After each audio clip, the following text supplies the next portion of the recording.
Bienvenue à tous pour ce 74e podcast Manchester Devils. Dans ce podcast, nous allons revenir sur la défaite face à Liverpool 3-0 finie il y a quelques minutes. On entamera aussi, pour aider la police, l'enquête pour crime de guerre sur un certain Kazemi. Point. Donc, on a pas mal de choses à dire aussi à la fin du mercato dans les infos de la semaine. Donc, un gros programme. On commencera par le positif pour finir par le négatif. Malheureusement, c'est un peu l'habitude avec nos podcasts, vu que la deuxième partie, c'est toujours sur le match. Donc, pour ce podcast, je suis comme d'habitude accompagné par Adama, Salut à tous. Mohamed Bonjour à tous. et Jérémy. Salut tout le monde, j'ai sorti le tourne-broche, je vais aller faire griller Casemiro, j'annonce ça. Dommage, il a perdu du poids, donc. Un peu moins de gras. Ouais, toujours autant nul à chier. Donc, avant de commencer, n'oubliez pas que le petit rappel syndical, Manchester Devils, ce n'est pas qu'une chaîne YouTube, c'est aussi un compte X, un compte Twitter, un site internet, un forum. Donc, n'hésitez pas à nous suivre, à nous rejoindre sur les différentes plateformes. Également sur YouTube, n'hésitez pas, le petit like, le petit commentaire et l'abonnement, ça nous aide, c'est gratuit. Et on vous remercie énormément pour votre soutien. Donc on commence par les infos de la semaine. Il y a un peu de positif à dire, donc on va quand même le dire maintenant, parce que pour moi, déjà, quoi qu'il arrivait, aujourd'hui, la semaine était réussie. Pour moi, la semaine était une des plus belles de mon histoire de fan de Manchester United, quoi qu'il arrive. On a réussi à vendre donc officiellement McTominay pour 30 millions d'euros à Naples. Juste un petit point sur Naples, quelques secondes, c'est une masterclass. Leur mercato, où tu prévois de vendre Osimhen pour 120 millions, donc tu achètes déjà des joueurs en anticipant que tu vas toucher cet argent pour finir, personne ne l'achète et tu l'inscris pas pour la Serie A, donc tu as Osimhen que tu payes 1 million par mois. On parle de nos salaires à nous, mais lui il touche 1 million net par mois que tu n'as pas enregistré pour la Serie A. Même nous, même Woodward ne l'aurait pas osé. Mais bref, donc Naples qui nous a Si c'est l'inverse, si c'est le joueur qui fait des siennes, on va crier au Ah oui, scandale. totalement. Et c'est un peu bien fait pour Naples qui a sûrement un des pires présidents totalement. que j'ai vu, mais bon, a le meilleur coach de l'histoire. Parce qu'on remercie quand même Conte qui nous a pris dans nos C'est un histoires. frère. Il nous a pris Lukaku quand il était à l'Inter, il nous avait pris Sanchez, il nous avait pris Darmian, il nous a pris Young. Et là, il nous prend McTominay. Vraiment, Conte, j'ai rarement vu quelqu'un faire autant d'appels du pied pour avoir un poste à Manchester United. Donc, un grand merci. Juste un point sur McTominay. Donc, j'ai vu pas mal de. J'ai été assez gêné, je trouve que ça montre quand même où on est tombé, Manchester United. Alors, vous savez que moi, je déteste le joueur au fond de mon âme. Pour moi, c'est un des symboles de où on est tombé. Et les adieux, pour moi, ça synthétise vraiment où on est tombé vraiment très, très, très, très bas. J'ai l'impression qu'on avait perdu Prime Ronaldo.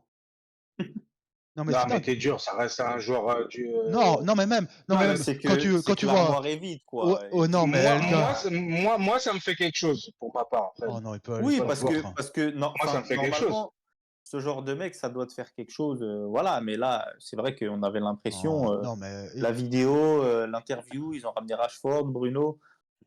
Je veux bien, c'est un gamin du club et tout. Il a donné sa vie à Manchester. Bah, c'était un peu Donc, tout. c'est Je la suis un peu moindre d'accord chose. avec Anton. Moi, pour moi, c'est la moindre des choses. Non, quand tu entends encore Rio Ferdinand qui dit je comprends pas qu'ils le vendent, ils ont tous besoin. Il l'a comparé à John Oshie. Je dis mais mon gars, est-ce que tu as regardé les matchs de United? Je sais quand Lingard est parti, on n'a pas eu une vidéo remerciant Lingard. Mais lui, il était nul. Oh mais Lingard t'es un meilleur joueur que McTominay. Il était meilleur que McTominay. Hein, Non mais non, je dis Non. oui. On a le droit d'avoir notre avis quand même. Ouais, mais en tout cas, tous les mecs. En fait, c'est juste que c'était un bon professionnel et qu'il était formé au club et voilà, c'est tout. Mais quand c'était les John O'Shea, les Wes Brown, il n'y a pas eu des adieux comme ça parce que la norme elle est tellement élevée que ces mecs-là, c'était merci pour les bons et loyaux services, bonne continuation. Non, et puis parce que c'est une question. Cracher sur le club qui a fait une bonne action. Peut-être si vous voulez, ils sont allés trop loin. Non, là c'est pas le club. C'est pas le club. C'est pas le club. Le club. Alors, je suis un peu gêné parce que là, je suis sur la chaîne YouTube. Je suis désolé, j'ai pas vu de vidéo pour Martial. Je suis désolé, je vois pas de vidéo pour Wan-Bissaka. Non, je confirme. C'est une question de moment parce que en fait, pour ceux qui ont un peu de mémoire, là, tout le monde a en mémoire, en gros, McTominay, les buts de l'année dernière, parce qu'il n'y a rien d'autre. Hein. C'est l'arbre qui cache la forêt. Par contre, si le mec était parti il y a 2-3 ans, à l'époque de McTominay-Fred, tout le monde aurait applaudi des deux mains, en disant « Ouf, il est parti ». Bon, en fait, où je veux critiquer, Donc, là, je recritique le club parce que je suis désolé, moi, je suis là en même temps sur la page YouTube du club et j'ai aucune vidéo de revoir. Je sais pas qui est parti l'année passée, j'ai plus en tête exactement. Il n'y a aucun thank you avec le nom du joueur, donc je trouve ça un peu ridicule. Mais après, donc c'est surtout sur le fait que tu le fais pour McTominay. Moi, c'est surtout les commentaires que j'ai vus où j'ai vraiment l'impression qu'on a perdu Prime Ronaldo. Que tu remercies McTominay qui est là depuis 10 ans, que le club fasse une vidéo, bah, pourquoi ils le font pas avec tous, ça c'est le problème, que le club fasse une vidéo pour remercier un gars qui au moins lui, au moins il a fait ça, il a tout donné pour le club depuis qu'il a 10 ou 8 ans, je sais plus, à Manchester. Encore heureux, c'est un beau geste de la part du club. J'ai juste trouvé ça gênant. Sur le côté, j'ose pas imaginer si Rashford part l'été prochain. Je pense que une vidéo de 50 minutes. je pense qu'il greffe une statue derrière George Best. Vous pouvez pas vous en empêcher. Peut-être qu'il y a une vidéo de on a dit qu'on parlait des choses positives. On a dit qu'on parlait des choses positives. Non, ah bah oui, le départ de McTominay reste une chose positive. Oui, mais c'est positif. On le voulait tous, mais après. Oui, non, voilà. Mais bref, j'ai trouvé ça ultra gênant et ça montre. Je suis désolé, les autres clubs, j'ai pas vu ça, toi. J'ai pas vu ça quand Cole Palmer il a quitté City, hein, par exemple. Mais bref. Par contre, très bien pour lui. Non, nous, il y a un truc un peu trop sentimental dans ce club. On est trop. C'est bien d'un côté parce que ça fait partie de notre histoire et de notre culture. Mais c'est vrai que des fois, variable quand même. C'est un peu too much. À géométrie variable quand même. Parce que Martial était là depuis. Clairement. Quand on fait rien pour des rêves, plaignez. Là. Bah tu vois. Non, mais c'est quelque chose. C'est l'exemple. Justement, là, il y a quelque chose. Et voilà, on ne doit pas le faire pour McTominay. Si on le fait pour lui et qu'après on commence à le faire pour les autres, moi ça me va.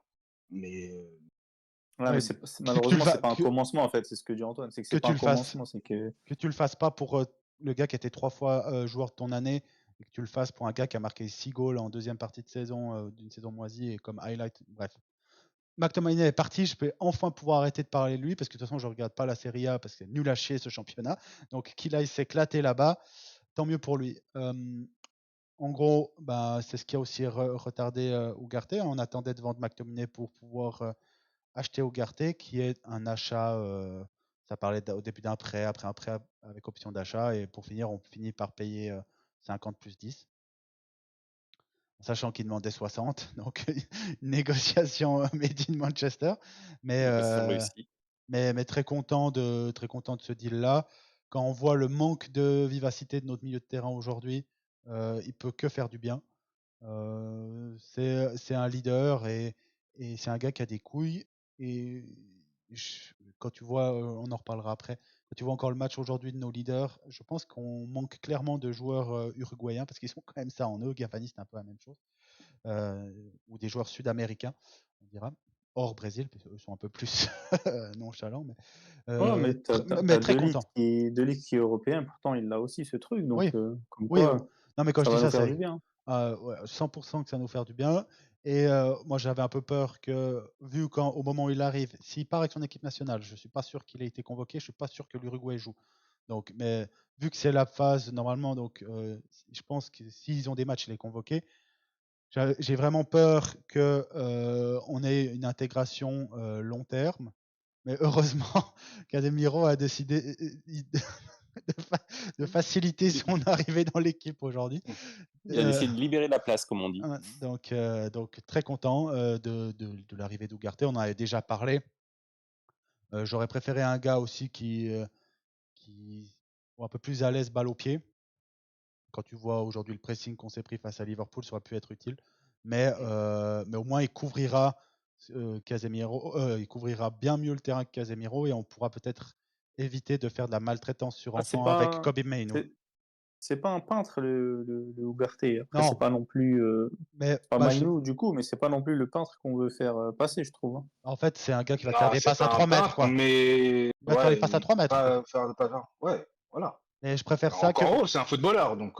Aujourd'hui, on a vu de ceux qui ne savaient pas faire ça, mais je préfère un gars. Quand tu vas regarder ses chiffres, d'ailleurs, il a un taux de passe qui est réussi qui est très important. Alors, c'est des passes faciles, Mais en 6, quand tu as Mainu et si Bruno décide une fois de revenir participer au jeu, je préfère avoir un gars de ce style-là qui va te faire des passes faciles, mais avec plus de 90-92% de réussite, que Casemiro qui tente des passes de débile. La passe du premier goal, on en parlera après, j'ai rarement vu ça.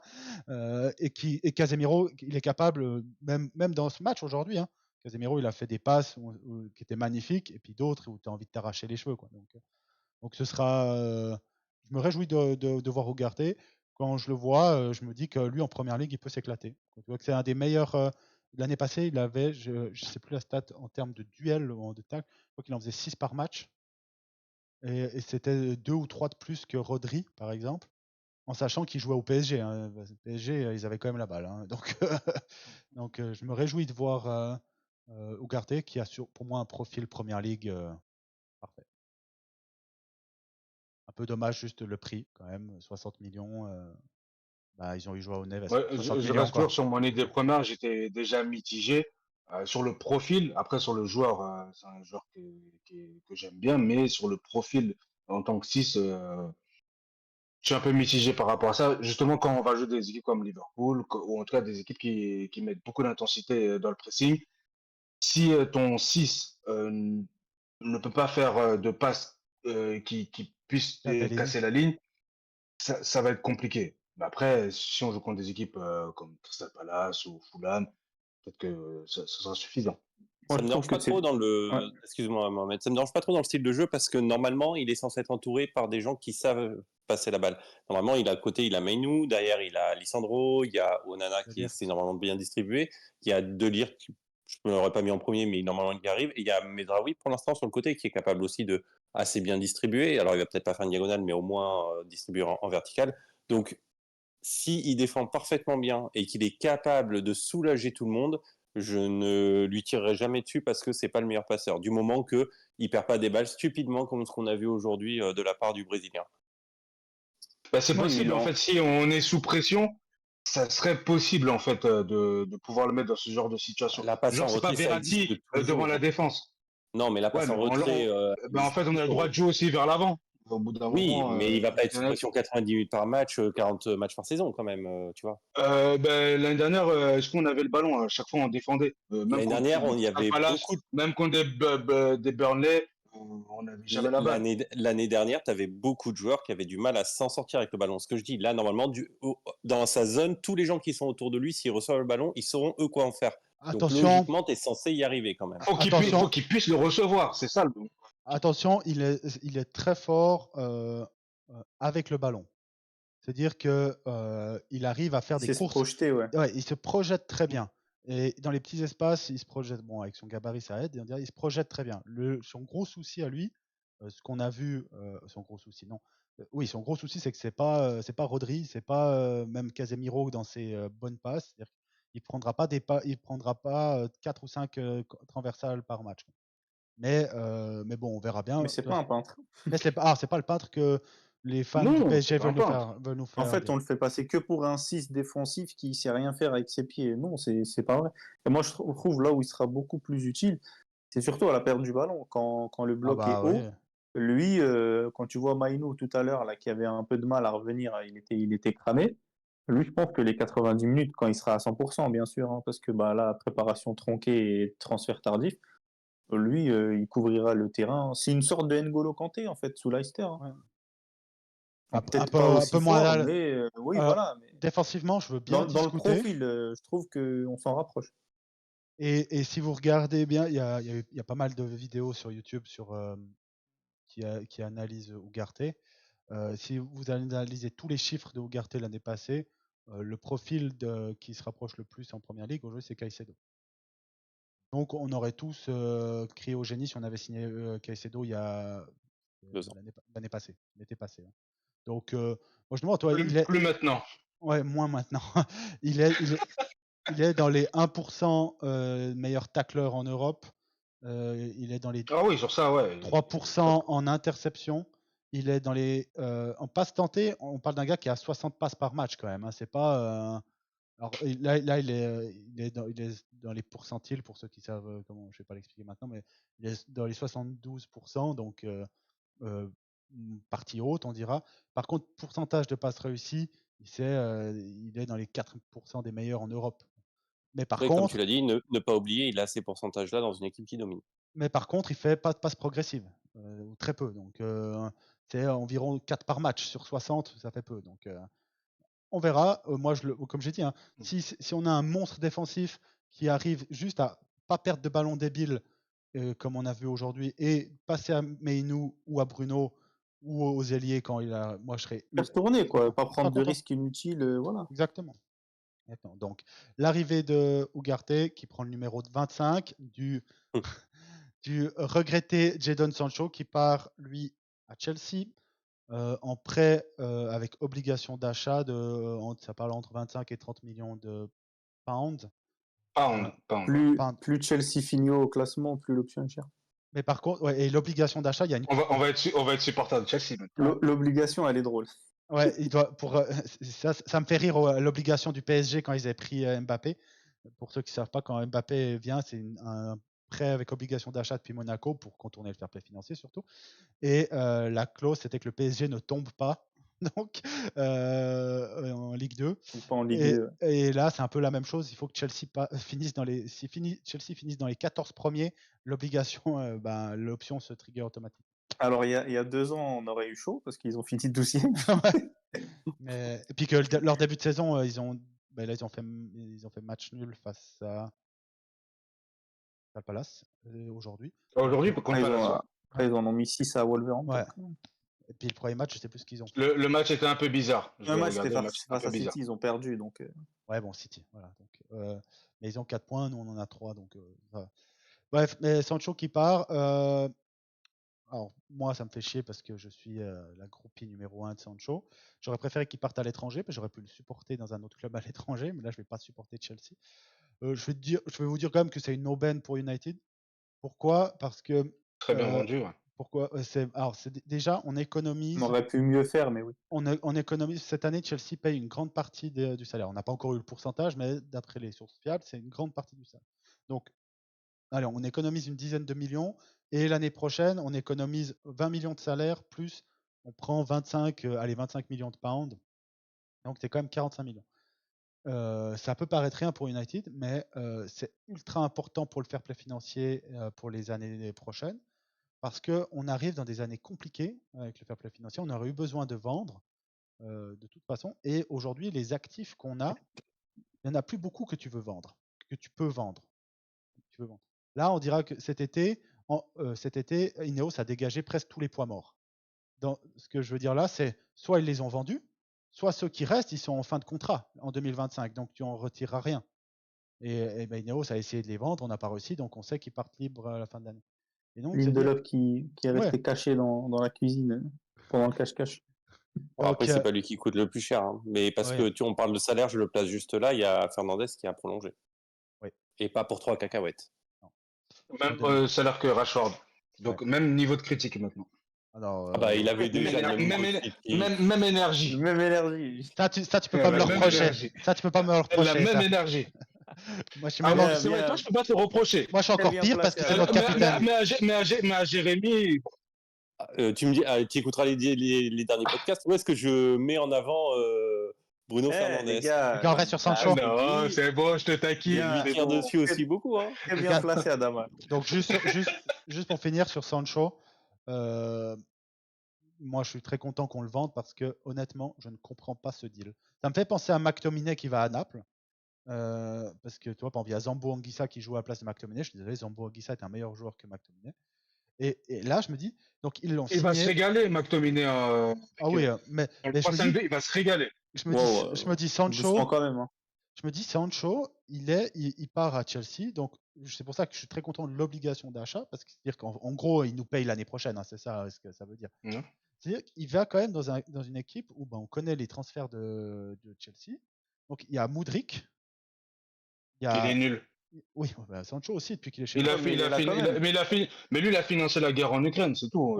Mais il est là Mudryk, quand même. Oui, il est là. Donc tu as Mudryk, tu as Nkunku, tu as Palmer, tu as Sancho, tu as Neto, Félix, Madueke qui a mis un triplé la semaine passée.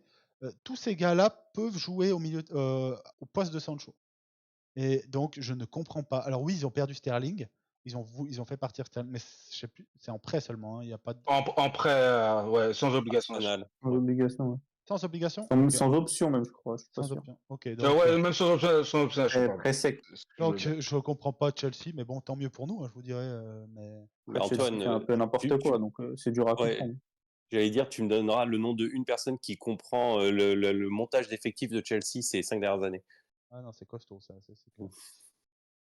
Donc, voilà pour le positif. Est-ce que vous avez quelque chose à rajouter sur ces 3 deals ou une autre J'ai 2 choses à ajouter. Il y en a une sur Macto, une sur Sancho. Celle sur McTominay, je ne sais pas si vous avez vu l'info passer, c'est que Ten Hag ne voulait pas du tout le vendre. Oui. Il l'a répété en conférence d'avant-match. Il a dit qu'en gros, lui, il voulait le garder et que c'était mieux pour le club vis-à-vis du fair play. Vu que c'était un gars formé au club, c'est 30 millions qui rentrent dans les caisses tout de suite. Donc c'est quand même une info à prendre en considération. Je trouve pas que, comme on l'a dit, Macto, c'est pas un super joueur de ballon, donc ça m'a un peu surpris du coach. Non, mais après, alors, je réponds non, pas du tout, en fait. On savait pour moi, déjà. c'est cohérent avec ce qu'on voyait sur ses entrées de match et le temps qu'il préférait lui donner plutôt que le donner à d'autres joueurs. Pour moi, c'est cohérent dans ce sens-là. C'est-à-dire que pour lui, il comptait sur lui dans un jeu de rotation et clairement, McTominay voulait son contrat prime et ne voulait pas être dans la rotation. Il voulait, je pense, être titulaire. Un petit peu quand même de la vision du football que je pensais que Ten Hag avait, parce que on voit tous que, sur le dernier match qu'il joue, Brighton, tu sors Bruno, tu mets McTominay, t'as perdu un joueur sur le terrain. En fait, t'as besoin de ce genre de joueur. Oui, mais c'est des profils différents. On l'a assez répété, mais mis à part sa saison chance l'année dernière, McTominay, c'est pas des buts qui te garantit chaque année. Hein. Mais là, lui, il l'a utilisé comme ça. Quand il était avec Fred, c'était pas pour cette qualité-là qu'on le voulait. C'est ce qu'il a dit. Il a dit on avait 3 numéros 10 et un seul numéro 6. Là, lui, il l'a considéré comme numéro 10. Parce qu'il se cachait. Après, oui, aussi sur Macto Ugarte, parce qu'en gros, c'est un swap. Hein, on a fait. On a vendu l'un pour financer l'autre. Je peux pas entendre que si Ugarte c'est un flop que ce soit Ten Hag. Hein, parce que là, c'est Wilcox à 100% qui a foncé sur Ugarte. Wilcox est amoureux d'Ugarte, donc. Non, mais moi, je pense qu'il réussira. Il est censé avoir encore son droit de veto qui n'a pas sauté dans ses clauses, le Ten Hag, donc il l'a quand même validé le transfert. Oui, mais c'est Wilcox qui a poussé.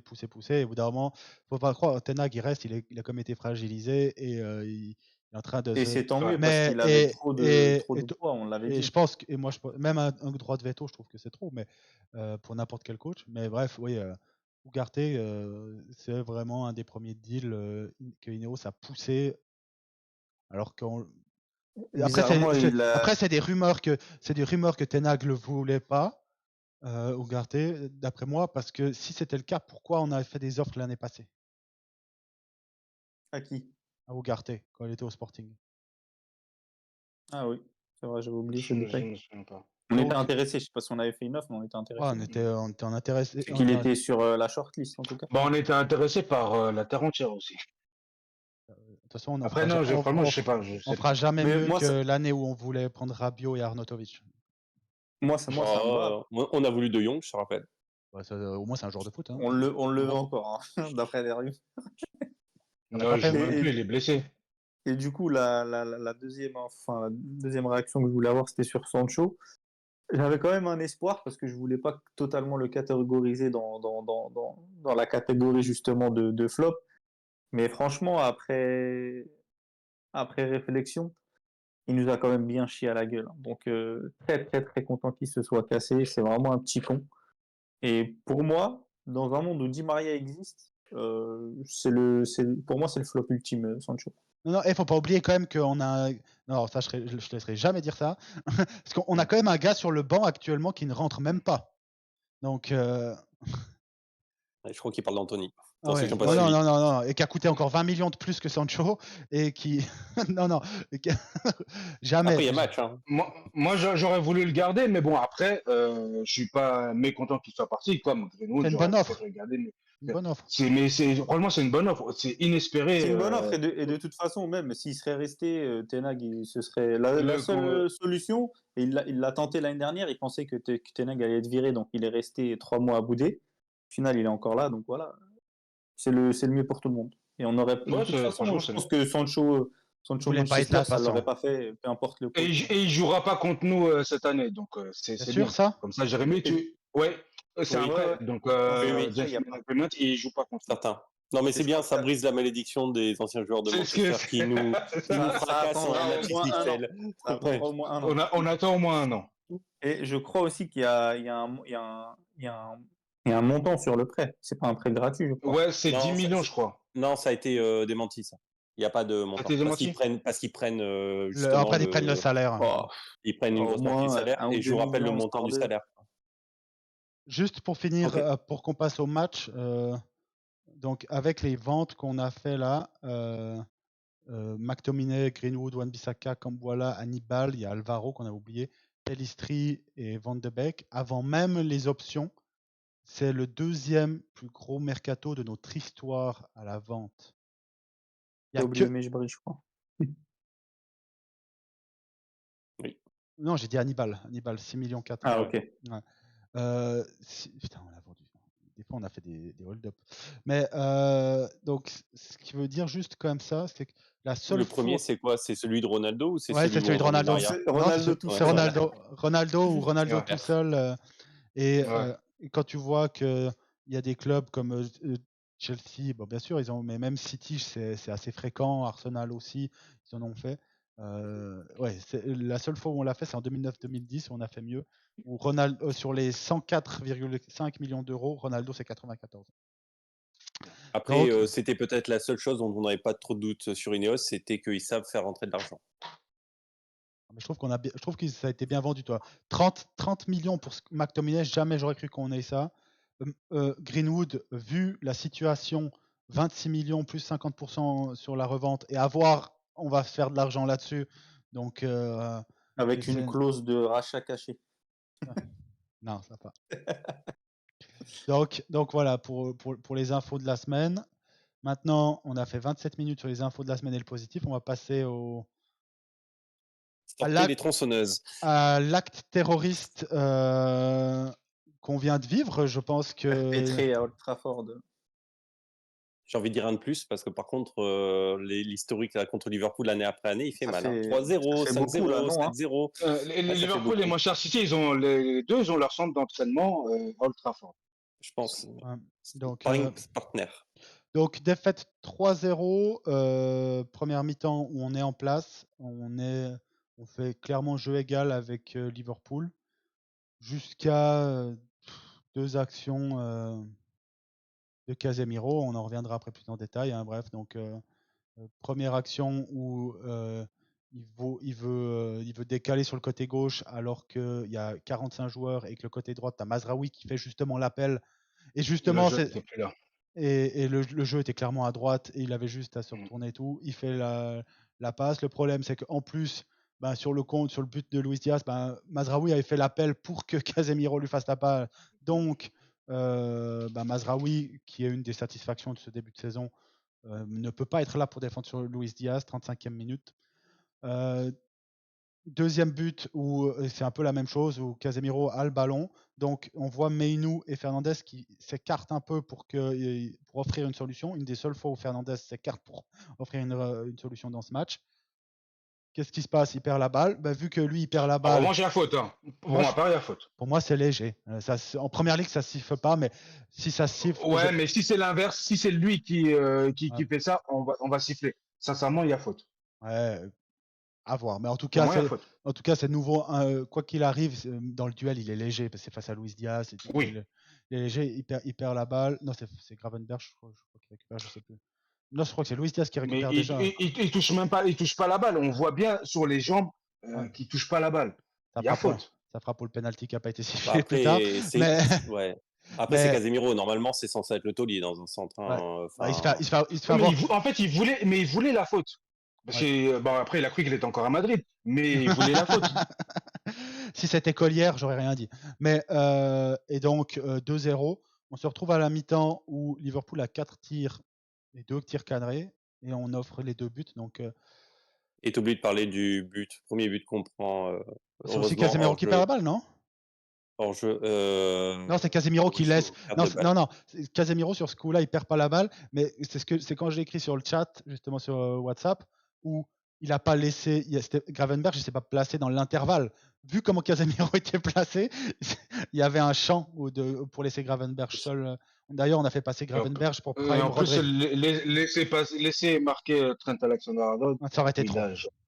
Là, je pense que je vais sortir la sulfateuse. Ça aurait été trop. Donc 2-0 à la mi-temps. Dès le deuxième but, bon, c'est la 42e minute, les têtes en bas.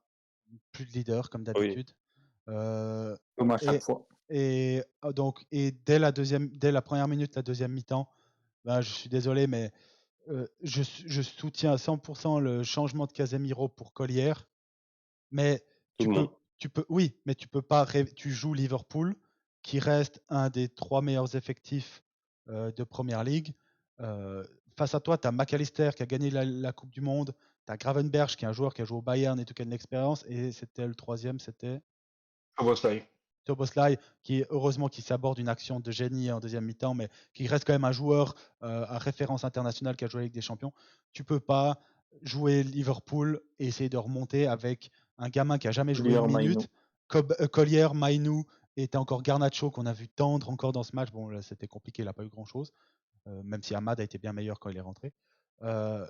C'était fini, et en plus, 56e minute, ce qui n'arrive jamais arrive. Cette fois, c'est Kobe Mainoo qui se trouve contre. Et Onana, son placement, on va rien dire. J'ai pas envie de tomber sur Onana aujourd'hui, donc je vais juste mettre un tacle gratuit, mais ça prend. Il n'y a que Jérémy pour lui, oui, sur le deuxième but. Oui, sur le troisième. Il a pris 50 ans pour non, mais pour lui, sur le deuxième, oui. Ah oui, sa descente au sol, elle est lente. Mais il lui a mis le but n'est pas pour lui. Le but n'est pas pour lui. Mais on en revient. En fait, on a eu cette discussion déjà la dernière fois. Ça fait partie de temps en temps. Alors, je dis pas les 3. Attention, je parle pas des 3 buts. Il doit pas sortir les 3 buts. Je ne dirai jamais ça. Mais t'attends d'un grand gardien que de temps en temps il te fasse un arrêt où tu te dis le gardien normal ne l'aurait pas sorti, mais lui oui. Et on a le droit de ne pas avoir toujours des situations où l'adversaire est très bien placé pour finir. On a le droit de ça aussi. Après, tu vois, en tout cas, l'année passée, le troisième but, lui est pas très bien placé, ça c'est sûr. Non, ça c'est ça. Après, c'est pas à cause de lui qu'on perd. C'est exactement ce que je dis. Les 3 buts ne sont pas pour lui. Mais quand même, sur les deux derniers matchs, on ne subit que 8 tirs cadrés et on prend 5 goals quand même. Donc ça fait beaucoup, mais c'était pas le fautif. Et après, on a tenté 2-3 choses. Il y a eu des changements, on a fait tourner. Le match était terminé. Liverpool n'a pas appuyé sur l'accélérateur. Mais Liverpool n'a pas fait le 4-0 où ils ont. Ouais, l'action de Szoboszlai. Liverpool a croqué la feuille, mais Liverpool n'a pas fait un grand match. La première mi-temps, ça doit se finir à 0-0. Et eux-mêmes ont dû se dire que c'était un match en fait qu'on leur a donné. Et donc on finit le match avec 8 tirs. Eux, ils en ont que 11. 3 tirs cadrés pour eux, 3 tirs cadrés pour nous. Possession, on a la possession. Précision des passes, ils sont plus précis. Bizarrement, bizarrement, on fait plus en place que nous et c'était plus coordonné. Et c'est un effectif qui a l'habitude de jouer ensemble depuis 3-4 ans, ça se voit vraiment. Et au niveau. Ils n'ont eu qu'une recrue qui n'était pas là. Je suis désolé, mais au final, quand tu regardes, quand nous on presse, parce que je trouve que c'est quelque chose qu'on a bien fait aussi en première mi-temps, jusqu'au goal, quand on presse, eux, il n'y a jamais un truc à la Casemiro. Jamais. Ah bah non. Jamais. Et surtout pas le Casemiro d'aujourd'hui. Non, mais quand je dis un truc à Casemiro, c'est des pertes de balles incroyables et tout. Eux, ils jouent un jeu où tu vois qu'ils sont en place, qu'ils ont l'habitude, que c'est des joueurs techniquement. Il y en a beaucoup qu'on sous-cote techniquement par rapport aux nôtres qu'on surcote. Ils sont très justes. Tu regardes même Szoboszlai qui pour moi a fait un match moyen, mais hormis quand il tente de dribbler dans les 16 alors qu'il a juste à tirer, niveau technique, ce que tu vois, ce qu'il fait dans le jeu devant la surface, dans notre surface et tout, c'est supérieur à ce que nous ce qu'on a dans notre effectif. Tu regardes des Luis Diaz, c'est ce que j'écrivais avant le match, et pour moi, quand je vois ce match-là, ça me conforte dans cette idée-là. C'est ce que j'écrivais, où je disais, quand tu vois notre effectif, à quel point on est proche ou pas de Liverpool dans les joueurs, et je disais que je suis inquiet parce que pour rattraper la valeur des joueurs de Liverpool, il va falloir 3 ou 4 top joueurs ou des joueurs qui explosent complètement. Le fait, par exemple, que Mainoo, il a eu la même explosion sur la saison 1 que sur la saison 2, ou des gars comme ça. Je suis désolé, mais tu regardes le match de Mo Salah, nous, ça fait depuis Nani qu'on n'a pas vu un ailier faire un match comme ça. Et je vais le citer une seule fois, et pour une fois en positif, dans le sens où quand Mourinho te parle de football héritage, on va pas parler de notre effectif, on va parler de celui de Liverpool. eux, en fait, c'est un bloc qui est en place depuis longtemps, qui a des habitudes de jeu depuis longtemps, et qui, chaque année, va voir 1 ou 2 recrutements juste pour améliorer un point.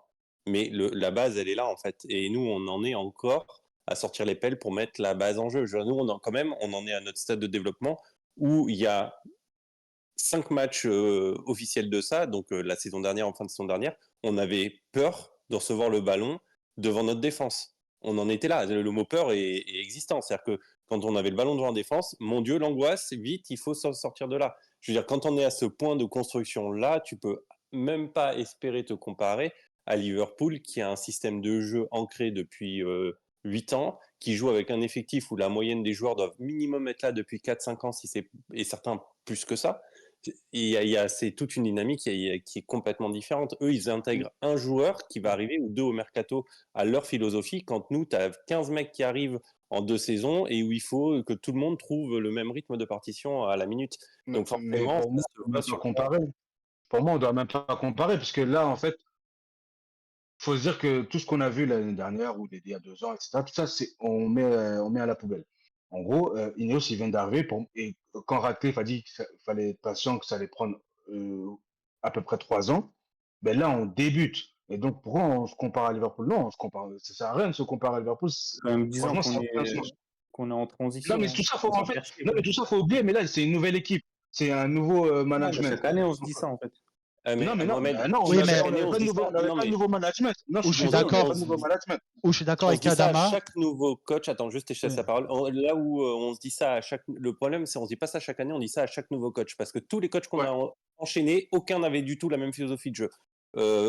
Moyes jouait comme il jouait. Van Gaal arrivait, avait son style de jeu complètement à lui. Mourinho arrivait, a complètement remis en cause tout ce que faisait Van Gaal. Tu mets Ole Gunnar ne jouait pas du tout comme jouait Mourinho. Et aujourd'hui, Ten Hag ne joue pas du tout comme jouait Ole Gunnar. Donc en fait, nos entraîneurs, on les a gagnés ont gardé en moyenne 2 ans, grosso modo. On va dire qu'on les a tous gardés 2 ans. Donc tous les 2 ans, tu jettes tout à la poubelle et tu recommences, parce qu'ils ont tous une philosophie qui ne s'accorde même pas un petit peu avec ce que faisait son prédécesseur. Donc c'est pour ça qu'on voit un peu par contre, je suis d'accord avec Adama. D'ailleurs, tu as mis un message sur WhatsApp, Mohamed, où tu as dit le bilan de Ten Hag face au gros. Premièrement, et puis je t'ai répondu, comme toutes les équipes moyennes face au gros. Parce que nous, dans notre tête, on est toujours Manchester United. On n'est plus on est Manchester United. Mais Et en plus, c'est toi qui me dis à chaque fois qu'on n'est plus Manchester United. C'est toi qui me le dis. Et où je suis d'accord avec Adama, c'est que il y a 2 semaines avant le début du championnat, on se disait quoi? Quand on est logique, on va essayer de jouer la 4e place. Donc, on ne peut pas être surpris de perdre face à Liverpool. Et quand on a vu les matchs de Casemiro, on ne peut pas être surpris de Casemiro, on ne peut pas être surpris de beaucoup de joueurs. Et je suis d'accord avec en plus Adama, c'est que c'est un nouveau projet. Les joueurs, surtout après la pause internationale, qui, comme je l'ai déjà dit, je ne sais pas si je l'ai dit dans le podcast en off, qui me pète clairement les couilles pour une putain de Ligue des Nations dont tout le monde s'en bat les couilles. Mais il y aura pas mal de joueurs qui seront de retour. Et là, moi, j'en veux pas sur. En fait, si tu prends les 2 matchs qu'on perd là, je suis désolé, mais ce qui nous coûte la victoire contre Brighton, c'est pas du coaching. Ce qui nous coûte la défaite contre Liverpool, c'est pas du coaching. Mais par contre, il va falloir quand même que ça change. Hein. J'ai envie de tirer sur Ten Hag, pourtant. C'est ce que j'allais dire. Hein. Si à chaque match, j'ai envie, on le remet jamais en cause, ou c'est pas. Si, moi je vais le remettre en cause, mais différemment. C'est sa 3e saison, les gars. L'année dernière, si vous vous souvenez bien, l'année dernière, après le match face à Tottenham, on se disait déjà, c'est sa 2e saison. Il faut qu'on commence à voir du jeu. Là, c'est la 3e. Je veux bien, c'est un nouveau projet, mais ça veut dire quoi? On est encore dans une année de transition parce qu'il y a un nouveau board, malgré que ce soit le coach qui était là. On n'est pas en année de transition. Notre but sera à 4e place. C'est ça qu'il faut être. Et on est sur les temps de passage pour aller à la 4e place. C'est juste ça. Là, on a joué Liverpool.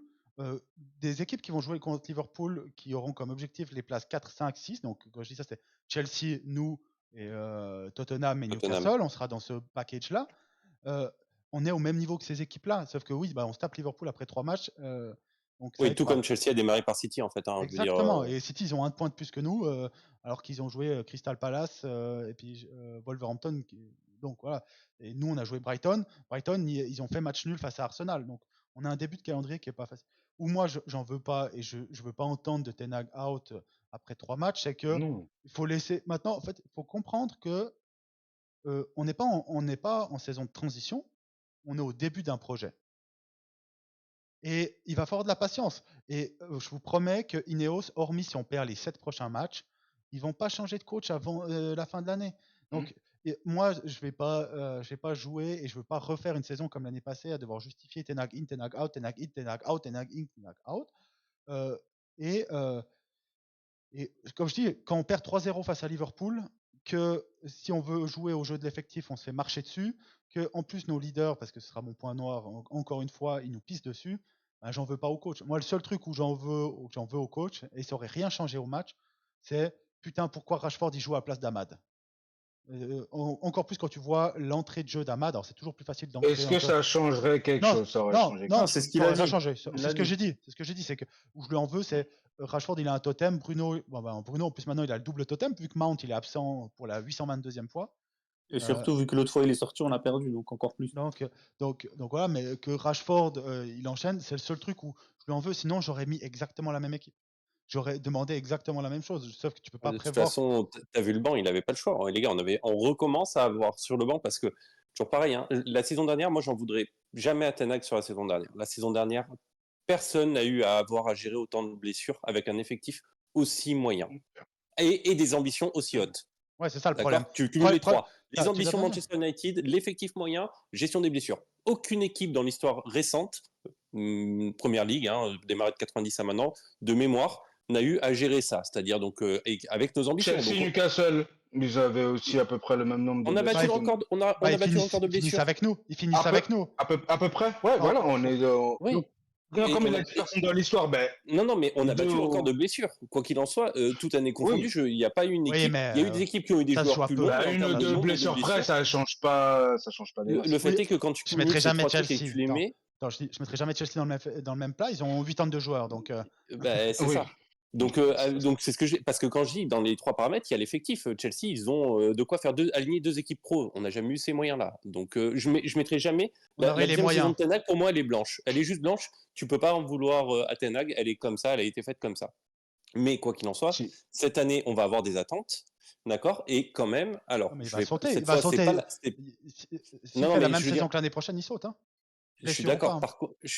Par contre, il y a quelque chose quand même qu'il faut quand même remettre en avant pour pondérer aussi la chose. On a joué, donc on commence avec un début de championnat qui est difficile. Brighton, on aurait dû faire mieux, mais bon, qu'importe. Là, on part de Liverpool. Liverpool, c'est quand même difficile de démarrer vers Liverpool puisque c'est une équipe où logiquement tu es censé perdre. Je vais rappeler le banc qu'on avait aujourd'hui. Nous avions 2 gardiens et 2 joueurs qui sortent de la réserve. Ça monte ta profondeur d'effectif. L'année dernière, on a fait 3 matchs contre Liverpool, on n'a pas perdu. On n'est pas censé perdre contre Liverpool, on peut ne serait-ce pas perdre déjà. Mais ça, je suis d'accord. Mais l'année dernière, tu as Casemiro qui ne s'aborde pas comme aujourd'hui. Donc là, le problème, c'est qu'aujourd'hui, on perd sur un. Non, mais parce que pour toi, en fait, avant le match, on se dit, dans le calendrier, les 2 matchs contre Liverpool. Oui, pour moi, le match à domicile, non. Le match à domicile, non. Alors, je vais te dire tout simplement, moi, si je fais ma stat de début de saison avant même et que j'estime là où je perds des points, j'estime que contre Liverpool, je prends 2 à 3 points maximum. Après, tu tournes comme tu veux. 2 matchs nuls, une victoire, une défaite, tu prends dans le sens que tu veux. Mais j'estime que, en toute logique, t'espères prendre au moins 2-3 points à Liverpool et tu te dis pas je fais 6 sur 6 contre Liverpool. Sinon, tu respectes pas la hiérarchie des équipes. Et tu pars du principe juste que tu mets le max de points chaque année et ça marche pas comme ça quand tu rationalises. Donc, moi, face à Liverpool, tu es censé prendre 2-3 matchs. Il suffit de gagner le match contre Liverpool au retour, chose qui est plus facile à dire qu'à faire. Tu peux encore être dans ce que tu as prévu. Mais je rappellerai toujours qu'aujourd'hui, en termes de profondeur d'effectif, on joue Liverpool trop tôt dans la saison, rien que par rapport à la fenêtre de Mercato, puisque Ugarte acheté ne peut même pas être aligné légalement, on ne peut même pas le mettre légalement avec ou sans préparation. On a 2 gardiens, 2 jeunes qui sortent de réserve. Sur tout notre banc, on a 4 mecs qui sont 2 gardiens et 2 jeunes, je le rappelle. Juste un point sur le Mercato. Je ne comprends pas pourquoi l'ensemble des championnats européens ou mondiaux ne sont pas alignés ce qu'avait fait la Première Ligue il y a 2 ou 3 saisons, où le mercato se termine avant la première journée. Ça reste un point d'interrogation. Même Wenger, qui était de mauvaise foi, était pour aligner la fin du mercato. Mais ça change rien. Ça change rien. Mais en fait, quand tu regardes ce match où je suis, moi je suis pas, j'avais prévu la défaite, donc voilà. Hein, mais tu tombes, il y a un peu de tout. C'était quoi vos pronostics la semaine dernière? J'ai oublié. Moi, match nul. J'espérais un match nul aussi. Et en fait, on est, tu vois, si on revient sur Ten Hag, on attendra beaucoup mieux. Moi, j'attendrai beaucoup mieux sur la suite. J'ai même pas regardé la suite du programme. On joue Southampton, Bartley, Crystal Palace, Twente. Après, au purée, après, on a un sacré passage où on joue Tottenham, Porto, Aston Villa, Fenerbahçe, Chelsea, West Ham. Ok, il faut faire des points après. Mais je ne serai pas Ten Hag sur ce match-là. Et en fait, même on a tendance à surévaluer à chaque fois le job de coach. Tu vois, si le coach pouvait faire tout, City aurait gardé Nolito et ils n'auraient pas acheté Haaland, par exemple. Mais et tu vois, au final, c'est les individualités aujourd'hui, c'est les individualités qui nous coûtent le match. Ouais, mais on l'a déjà dit, c'est que ces individualités, mais tu regardes, on lui comptait son boulot au bout d'un moment. Hein. Oui, notre collectif n'est pas assez fort pour que les individualités puissent ressortir. Moi, c'est ça où là, j'ai un problème avec. Après, laisse-moi terminer. Arsenal, qui est un des meilleurs collectifs, Price les a plantés. Ils n'ont pas battu Brighton. Hein. Mais ils n'ont pas perdu. Ils n'ont pas perdu. Non, mais alors, Adama, s'ils avaient joué Liverpool, ils en auraient pris 2 ou 3.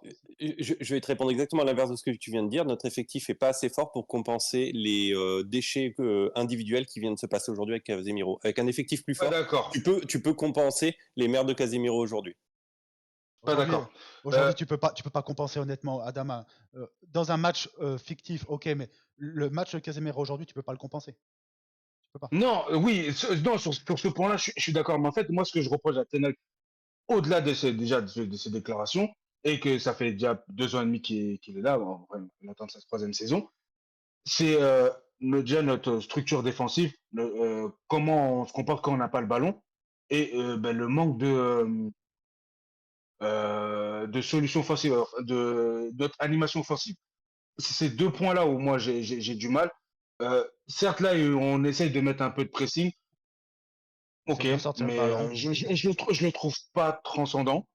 Parce qu'il suffit juste d'une passe de l'adversaire. On a vu. Même, tu as l'impression qu'il n'est pas coordonné, le pressing. Liverpool, ils avancent d'un coup. Nous, c'est un qui presse, après, du coup, l'autre, il presse, après, alors, nous, c'est un peu con parce que c'est un contre-pressing. C'est pas le même. Eux, c'est un pressing de zone. Lui, c'est un contre-pressing quasi individuel. Ouais, ben en fait, là, c'est le coach. Là, c'est pas les joueurs qui décident. Ouais, nous, on va défendre comme ça. Après, c'est le coach. Donc, sur le pressing, c'est là où. Je suis d'accord avec toi. C'est là où. Mais le pressing, c'est la chose la plus difficile à mettre en place. Pourquoi ? Parce que un seul joueur te plante sur le pressing, t'es mort. Et aujourd'hui, tu regardes, vous pouvez regarder le premier. Bruno, il nous tue sur tous les pressings. Il est nul au pressing. Et Casemiro va presser beaucoup plus haut. Juste, il court. Il court, mais il presse pas. Et Casemiro va presser toujours très haut, ce qui est sûrement une demande du coach. Et regardez le nombre de fois où tu as Kobbie Mainoo qui doit revenir en arrière parce que. Tu as un no man's land, tu as une tranchée au milieu. Parce que, et c'est là que Ugarte sera vital parce qu'il va nous permettre. Pressing. Parce que, toi, je peux pas dire que notre pressing est pas bon, alors que sur les 2 premiers matchs, Mainoo il récupère 10 ballons en tout, ce qui est énorme. Mais par contre, si Liverpool arrive à ne pas perdre de ballon, si les gens, certes, ils ont une qualité technique supérieure, mais si tu les mets bien en pression, ils peuvent perdre le ballon. Je sais pas. On en revient à ce qu'on disait à Adama. Liverpool a l'habitude de jouer collectivement depuis des années. Bien sûr. Nous, nos joueurs n'ont pas encore suffisamment de repères parce que tous les 2-3 ans, tu changes. Mais ça fait, oui, mais d'accord. Mais là, non, là, je parle, là, je parle de saison avec le même coach. Ouais, mais le même coach, mais pas les mêmes joueurs. J'ai même l'impression que Ten Hag, il a un seul plan de jeu. Il n'a pas de solution de repli. J'ai l'impression que c'est toujours le même schéma. Et là, je suis complètement d'accord. Il vit et il meurt avec son schéma. Parce qu'il n'y a qu'un seul schéma, il vit et il meurt avec son schéma. Tu t'es pris des 5-7-0 à chaque fois. Tu peux pas dire, bon, là, on tente de jouer notre jeu. Si vraiment on voit qu'ils arrivent à annihiler notre pressing tout de suite, les gars, on switch ou on tente quelque chose d'autre. Parce que pour switcher, les gars, pour switcher, il faut avoir des joueurs qui sont malléables. Par exemple, il faut avoir une profondeur mais tu prévois différents scénarios lorsque tu prépares ton match. Oui, mais parce que ça fait partie du jeu que les joueurs te plantent. Ça fait partie du jeu. Parce que tu peux mettre pas comme aujourd'hui. Je vais t'expliquer. Toute la semaine, tu peux travailler quelque chose et au bout de 2 minutes, tu as une passe d'une mauvaise passe, par exemple. Un carton rouge, une blessure, un truc. Et tu prends un but. Ouais, et tu as un carton rouge et ça te pète tout ton travail de la semaine. Donc ça, c'est des choses que tu dois prévoir. Lui, il est professionnel, moi, je ne le suis pas. mais toute la semaine, ils préparent des choses. Ils se disent pas, ah, contre Liverpool, on va avoir la balle et tout. Non, tu prévois différents scénarios. En fait, ce que je veux te dire par là, c'est que je suis d'accord. Et d'ailleurs, le plan était bon jusqu'à la 35e minute. Le plan était bon. J'ai une question, vu que j'ai pas vu la première mi-temps. Est-ce que Mount a manqué au pressing? Oui. On a pressé différemment. Oui, mais on a pressé différemment. Ça aurait rien changé sur le match, mais Mount est un meilleur presseur. Oui, parce que Mount, c'est un joueur d'équipe, et d'ailleurs, on n'en a pas assez, des joueurs d'équipe. Et c'est pour ça que moi, ça me rendait dingue quand j'entendais que Mount, il était nul à chier. J'ai lu ça sur Twitter sur les 2 premiers matchs. Après ça. Là, ouais, mais les gars, c'est un collectif, quoi. Mais c'est les mêmes qui vont sucer Bruno et Rashford parce qu'ils réussissent un truc sur 45. Donc, moi, ça me rend dingue. Et puis après, mais je dis, moi, je vis avec ça en plus au bureau. Je dis avant le match. Et moi, je regarde encore ce match-là et je l'ai répété combien de fois l'année passée. J'ai déjà dit ça la semaine passée. Nos putains de leaders, en fait, ce sont des bisounours. Casemiro, il était agressif et c'était un leader que quand il était entouré de Modric, Kroos, Ronaldo, Bale et compagnie, parce que là, c'est une catastrophe. Donc, après, c'est l'âge, les jambes. Il a 32 ans. C'est pas que ça. C'est le mental. C'est le mental. C'est le mental. Ça passe. Non, mais pour moi, c'est pas que de la faute. Pour moi, on voit le problème que individuellement. Quand on avait mis Amrabat, c'est pareil. On se prend en fait des vagues.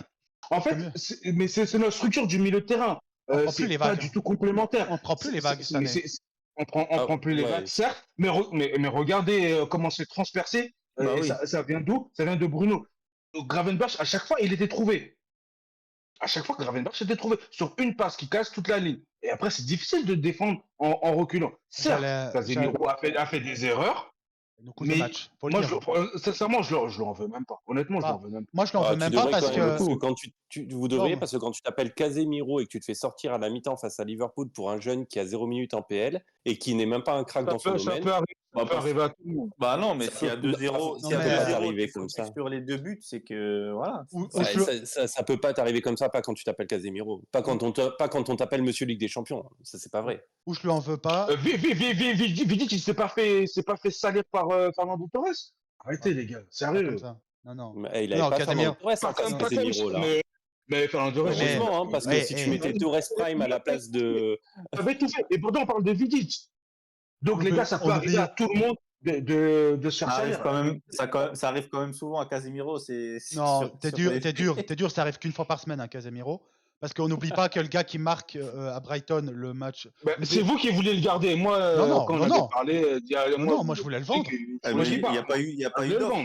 Il n'y a pas eu d'offre au final. J'ai un de mes collègues du boulot, il m'a envoyé, fan de Liverpool, il m'a envoyé à la 35, même pas, juste après le deuxième but, il a dit mais pourquoi vous n'avez pas dégagé Casemiro en Arabie Saoudite? Je lui ai répondu, on a essayé, mais ils n'ont pas voulu. Il n'y a personne qui comprend. Et en fait, le problème, c'est que comme j'ai déjà dit ça, je ne vais pas faire 4 heures là-dessus sur ce match-là, mais tu as 3 joueurs qui sont censés être tes leaders, et c'est ce que montre ta fiche de paye.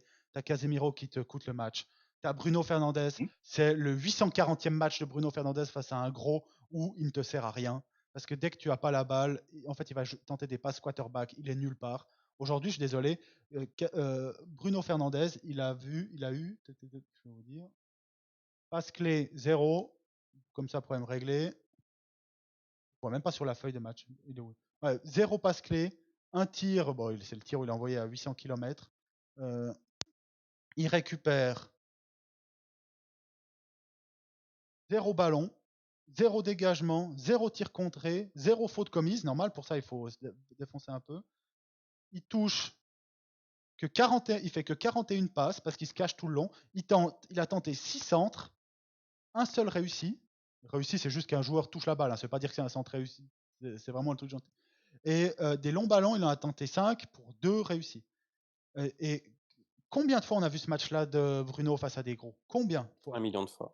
Oui, et 1 million de fois, et qu'importe le coach. Après, faut pas le prendre individuellement. C'est vraiment, moi, c'est la structure du milieu de terrain. Moi, comme je dis, c'est la structure du milieu de terrain qui n'est pas bonne. Si ton collectif, normalement, on a vu la même chose en début de saison l'année dernière. Quand c'était Casemiro, Mount, mais quand c'était Casemiro, Mount et Bruno l'année dernière, quasiment s'est pris les vagues. On est tous tombés sur Casemiro.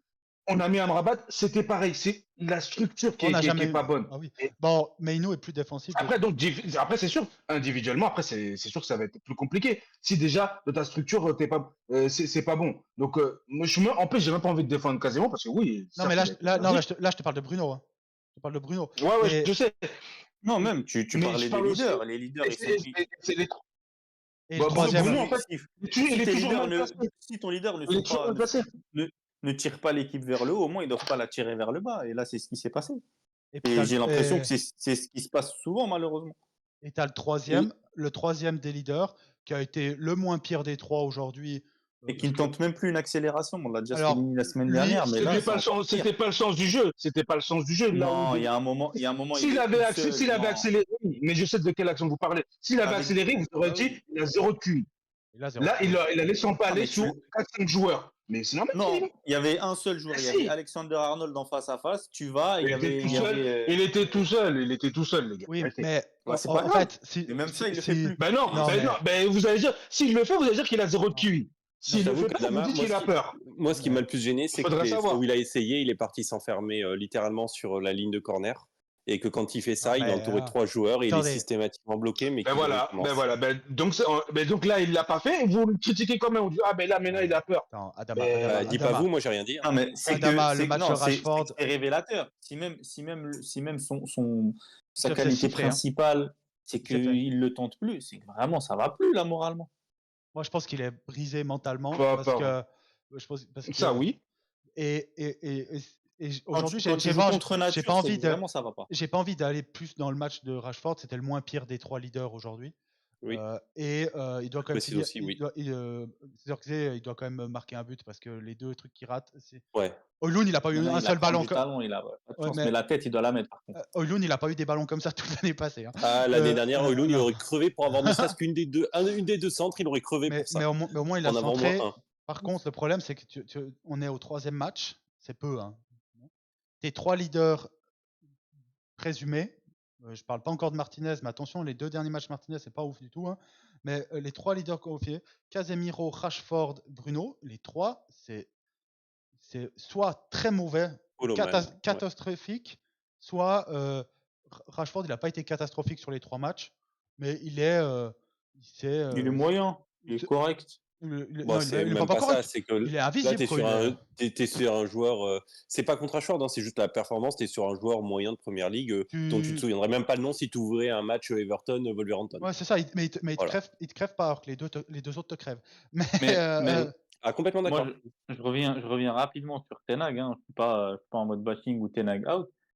C'est juste que beaucoup dans la fanbase se posent la question, et moi aussi, moi le premier. Mais en fait, quand est-ce que sa responsabilité sera impliquée, en fait? Moi, je peux te donner une réponse. En doute. Je peux te donner une réponse. Dans un mois, normalement, sauf catastrophe comme l'année dernière, dans un mois, il est censé jouer avec son effectif qu'il a choisi. Donc, dans un mois, tu commences à regarder, tu commences à dire, c'est ton effectif que tu as choisi. Certains joueurs jouent ensemble depuis 2 ans sous toi, 3 ans sous toi. Tu as fait des choix forts, notamment de jeunes sur lesquels tu paries. Donc ça, malheureusement, c'est un peu gamble, mais c'est un choix. Tu as fait des choix d'achat de joueurs aussi qui valent cher. Tu as fait confiance à certains joueurs plutôt qu'à d'autres en laissant partir certains. Donc maintenant, c'est dans un mois, quand Ugarte a une préparation physique qui joue, quand Rasmus Højlund, sur qui tu as mis 60 millions, qui n'est pas en train de jouer parce qu'il est blessé, je rappelle, c'est pour ça la profondeur de banc dont je parlais tout à l'heure, on parlait du système d'attaque, je vous rappelle que notre attaquant principal, il est sur le flanc, il n'est pas là. Quand tu auras Højlund en tête, quand tu auras Garnacho à droite, que tu as décidé de mettre à droite visiblement, et moi ça me va, c'est pas une critique, quand tu auras Ugarte à la place de Casemiro, quand tu auras en défense les défenseurs que tu as choisis, c'est-à-dire Martinez, De Ligt au minimum, et que tu as Euro qui revient, quand tu auras un ailier droit, un arrière droit que tu as choisi, au moins ton côté droit que tu as choisi avec Mazraoui. Voilà, moi on en a parlé en off. Moi, ce qui me va pas dans le mercato d'aujourd'hui, c'est que notre côté gauche a un problème. Mais du moins, ça, c'est un point de détail, le côté gauche. C'est un point de détail. Le reste de l'équipe, pour moi, grosso modo, il a choisi. Donc, dans un mois, les gars, s'il n'y a pas de catastrophe sur les blessures, si on ne se retrouve pas avec 8 blessés titulaires, où tu te dis, en fait, là, on joue avec l'équipe B ou C, tellement on a 2 absents, là, les gars, c'est jugement direct. Vous aurez, entre le mois d'octobre jusqu'à la fin de la saison, pour dire, là, Ten Hag, il n'y a plus d'excuses. Peu de joueurs, peu de coachs ont la chance de jouer avec minimum sur le 11 de départ 8 joueurs qu'ils ont choisis. Donc là, on peut juger un entraîneur que quand il a tous ses joueurs. Sinon, en fait, on n'aurait jamais viré aucun coach de n'importe quel club au monde. Non, mais on doit attendre qu'il laisse les joueurs. Tu dois le juger par rapport. En fait, alors Adama, je vais te répondre très facilement à ça. Je vais te répondre. Non, mais Adama, je vais te répondre. Pourquoi il l'a pas fait pour les autres coachs avant? Mais Adama, je vais juste. Les nuls, les nuls. Ils n'ont rien gagné. 2-3 joueurs à chaque fois. Ils ont à chaque fois 2-3 joueurs en fait. Ils n'ont rien gagné. Ils ont rien gagné. Alors que lui, il fait que de parler. Oui, il a gagné 2 titres. Mourinho a gagné 3 titres. 3 si tu comptes le Community Shield. Il a gagné 3 titres. Mais Adama, je te reprends ça. Van Gaal, il prend la FA Cup et il est licencié. Non, mais voilà. Donc, avec Ten Hag, on doit attendre qu'il ait ses joueurs, etc. Pourquoi? Adama, je vais te répondre d'une manière très simple. Même énergie, à chaque fois. Je te réponds d'une manière très simple, parce que ça fait 10 ans où on a dit que le problème, c'était le coach et pas l'équipe. Ça fait 10 ans qu'on a dit que non, on a changé de coach tous les 2 ans. Voire même 2 ans, je suis gentil. Moïse, ça a été 9 mois. Van Gaal, il a le droit à 2 ans. Il y a que Mourinho qui a fait 2 ans et demi, je crois. On a changé de coach tous les 2 ans en disant le coach est un problème. T'arrives à 11 ans. Non, mais attendez, c'est pas compliqué. On a changé tous les 2 ans de coach en disant que le coach est un problème. T'arrives à 11 ans, t'es dans la merde. Donc tu te dis au bout d'un moment, finalement, ça venait peut-être pas du coach. Peut-être ça venait des joueurs. C'est vous qui pensiez ça. Non, c'est le board Manchester United qui a changé. Mais tu le penses aussi. Moi, je parle entre nous. Je parle pas du board, etc. Je m'en fous. Moi, je te dis la même chose. Je pense que nous n'avions pas l'effectif qu'il fallait, que ce soit en termes de qualité ou de mentalité. J'insiste sur les deux. Et qu'aujourd'hui, on a peut-être, dans l'ère récente de Manchester United, on n'avait pas autant bouleversé notre effectif qu'aujourd'hui. Parce qu'on n'a jamais fait autant partir de cadre. Jamais. Donc, c'est pour ça que dans le groupe, la dernière fois, j'ai dit que donc j'ai ta réponse. Il y a eu le cas qui a les meilleurs moyens, mis à sa disposition. On a fait partir beaucoup de joueurs. Après, il bénéficie d'une structure sportive. Mais je ne peux pas pouvoir le juger que quand il a son effectif au complet. Oui, mais la structure sportive, il l'a depuis 1 mois. D'accord. Mais avant ça, il avait quand même montré certaines choses, même si je suis pour tout effacer, mais il avait quand même montré certaines choses où c'est quand même limite. S'il peut jouer qu'uniquement quand il a alors, Adama, en fait, je suis désolé. Il n'y a aucun coach qui fait ça. Quand Guardiola est arrivé, il a essayé de mettre ces choses en place. La première saison, il s'est pris aussi des roustes, hein. Mais Adama, au moins, il a essayé. Et après, il a eu chèque en blanc. Combien termine la première année Combien on termine en championnat la première année de Ten Hag? 3. Donc on est qualifié en Ligue des Champions, on a un titre. La deuxième saison, j'y reviens. Personne en première ligue a eu autant de blessures avec des objectifs aussi hauts et un effectif aussi moyen. Ce n'est jamais arrivé. Donc tu mets Guardiola, tu mets Klopp, tu mets qui tu veux. Klopp qui a bien montré que quand il avait des blessures, ses performances diminuaient. Klopp l'a montré. D'accord? Donc je suis désolé. Si partons du principe que avec cet effectif, avoir un meilleur résultat que Ten Hag l'année dernière suite au nombre de blessures qu'on avait et objectifs qu'on avait, pas de résultats. Il fallait un coach meilleur que Klopp. C'était perdu d'avance. Non, mais vous êtes focus que sur les résultats. Moi, je parle de jeu. On voit rien collectivement. Quel jeu en place l'année dernière? Mais quel jeu en place l'année dernière avec quel effectif? Tu veux que je te rappelle, tu veux qu'on refasse le listing des blessures? Quel effectif? Qui joue avec cet effectif? Ce que veut dire Adama, Rashford, Bruno. Vous, c'est que ça. En fait, regarde, pourquoi le droit en fait de mettre des choses en place. Je dis pas qu'il doit réussir, mais qu'on doit voir quelque chose. On n'a jamais rien vu. À chaque fois, c'est les blessures, c'est Rashford, c'est Bruno, c'est machin, mais jamais lui, jamais. Pourtant, quand c'était les autres coachs, c'était toujours la faute. L'année dernière, c'était sa deuxième saison. Normalement, il y a des principes qui sont ancrés même à l'entraînement, que ce soit avec les remplaçants, les titulaires. Même s'ils sont nuls, même si les joueurs sont nuls. Tu perds en qualité, c'est sûr. Je suis pas d'accord avec toi, Adama, parce qu'en fait, première saison, j'arrêtais pas de râler le fait qu'il ne faisait aucun coaching par match, que ses coachings ne changeaient rien. D'accord, souvenez-vous, on disait tout le temps, il joue avec ses 11. C'est des choses que moi, je lui ai reproché personnellement quand on faisait les podcasts. Je disais tout le temps, j'ai un problème, il fait très peu de changements. Sa première saison, c'est un enfer. Il fait très peu de changements. J'avais aussi le problème où dès qu'une équipe gagnait, il réalignait systématiquement la même équipe. Ce sont des choses qui ont été relevées, qui ont été mis. Regarde, il en rigole, Mohamed. Donc il sait de quoi on parle. Non, parce qu'on l'a dit. C'est des choses qui ont été dites. C'est des choses qui ont été dites, qui ont été portées contre lui. Fidèle à mes principes. La première saison, je ne juge pas. Comme pour Onana, la première saison, je ne juge pas. Oui, mais la deuxième saison, quand tu as une saison si particulière que ça, la réelle deuxième saison, elle est cette année. Elle n'est pas l'année dernière. Parce que, comme je te le redis, je suis désolé, tu mets autant de blessures à Guardiola avec l'équipe qu'il a actuellement, il n'a pas les performances qu'il a habituellement. D'accord, premier match contre Fulham. Mais d'accord, premier match contre Fulham. Est-ce que c'était excellent? Deuxième match contre. Ok, Liverpool, c'est super. Trois matchs. Non, tu demandes de la patience. Non, mais moi, je veux pas tirer. Quoi. Non, mais moi, je suis patient. J'ai pas envie de tirer sur Ten Hag. Mais quand c'est pour tirer sur Rashford et sur Bruno, en fait, oui, c'est ça. Très facile. Le problème, c'est là la même énergie, en fait. Quand tu dis ça, tu t'arrêtes comme si on critiquait sur 2 joueurs. Il me semble que Shaw, on lui tire dessus. Vous faites que ça. Vous faites que ça. Attends. Mais il joue pas. Il joue pas. On s'en fout de Shaw. Il joue pas. On s'en fout. Maguire, Parlez pas tous en même temps. Parlez pas tous en même temps. Parlez pas tous en même temps. On tire sur la majorité de l'effectif. Faut pas déconner. Il y a très peu de joueurs. Vous passez votre temps à parler de Rashford et de Bruno. Non, mais au-delà de ça, Adam, c'est surtout que Ten Hag n'est jamais mis en. On parle jamais de Ten Hag, en fait. On dit toujours, on va toujours dire, Rashford, il a raté ci, Bruno a raté ça. Les gars, on est dans une. Pas une dictature, justement. On est dans une. J'ai plus les mots tellement. C'est toi qui arrives à nous calmer. Non, mais les gars, c'est-à-dire que vous pouvez avoir votre avis, mais moi, je suis plutôt de l'avis de Jérémy là-dessus. J'ai vu donner mon avis. J'ai vu que je demande juste en fait quand est-ce qu'on va commencer à questionner, je vais pas dire son poste, quand est-ce qu'on va le mettre lui face à ses responsabilités. Moi je t'ai répondu à partir du mois d'octobre, vas-y, tire-lui dessus parce que c'est là où tu auras. Si tu peux me dire quelles sont ses responsabilités, je pourrais te répondre. Moi, j'ai parlé de 2 choses. J'ai parlé de notre futur. Pour moi, on a déjà progressé par rapport à l'année passée. C'est pas suffisant pour moi. Okay, sur ça, oui. Sur ça, je suis d'accord. Sur la structure défensive, on subit moins de tirs. On pourrait pas en subir plus aussi. Mais offensivement, il n'y a pas de créativité, il n'y a rien. On ne voit jamais rien. Et c'est la 3e saison. On produit rien.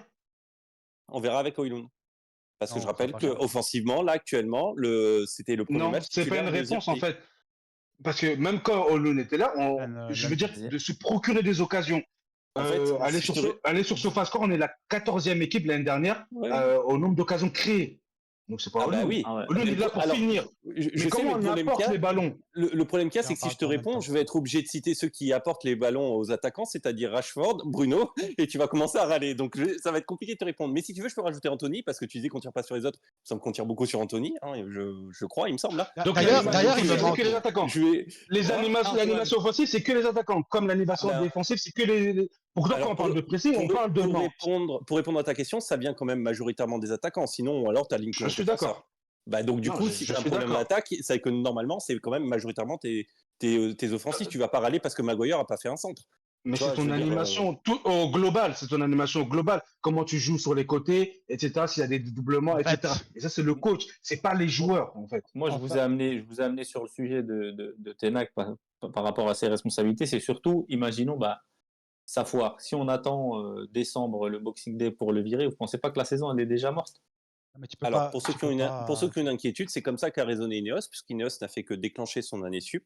Ça veut dire que quoi qu'il en soit, à Noël ici, il va falloir prendre une décision, parce qu'à Noël, il lui restera 1 an et demi. Et comme on en avait parlé l'année dernière, quand tu arrives en fin de saison, ton coach a 1 an de contrat. Donc, il va falloir faire un choix entre soit le prolonger, soit réfléchir à son remplaçant, parce qu'il ne lui restera qu'1 an. Donc, en fait, quoi qu'il en soit, cette année, ça va être obligatoirement l'année de la décision. Rien que contractuellement. Et l'histoire de Van Nistelrooy qui accepte d'être numéro 2. Ce serait un choix de merde de prendre Van Nistelrooy. En fait, pour aller dans le sens il est dans le staff déjà. Justement, voilà, il est déjà dans le staff. Donc, si tu trouves le jeu aujourd'hui dégueulasse au point de devoir virer le coach, il faut quand même se dire que Van Nistelrooy est au moins en partie responsable du jeu que tu vas avoir cette année. Donc, c'est ce qu'on disait de McKenna, pourtant, dans le jeu, avec soi-disant, c'était oui, mais après, avec un autre effectif, avec pas les mêmes attentes, avec tout change. En l'état, pour répondre à l'inverse, à chaque fois qu'on a fait une intérim en prenant quelqu'un, je pense à Carrick, je pense à Giggs, je pense à qui tu veux, notre jeu de l'année n'a pas changé. On avait le même effectif, on s'est retrouvé avec. Donc en fait, oui, mais ça veut dire que faire finalement la même chose avec Van Nistelrooy, tu vas avoir juste une continuité de ce que tu auras vu avant. Juste qu'au moins, pour faire plaisir aux fans, tu auras fait sauter la tête du coach. Mais en vrai, dans l'année, ça restera le même jeu que tu vas avoir. En fait,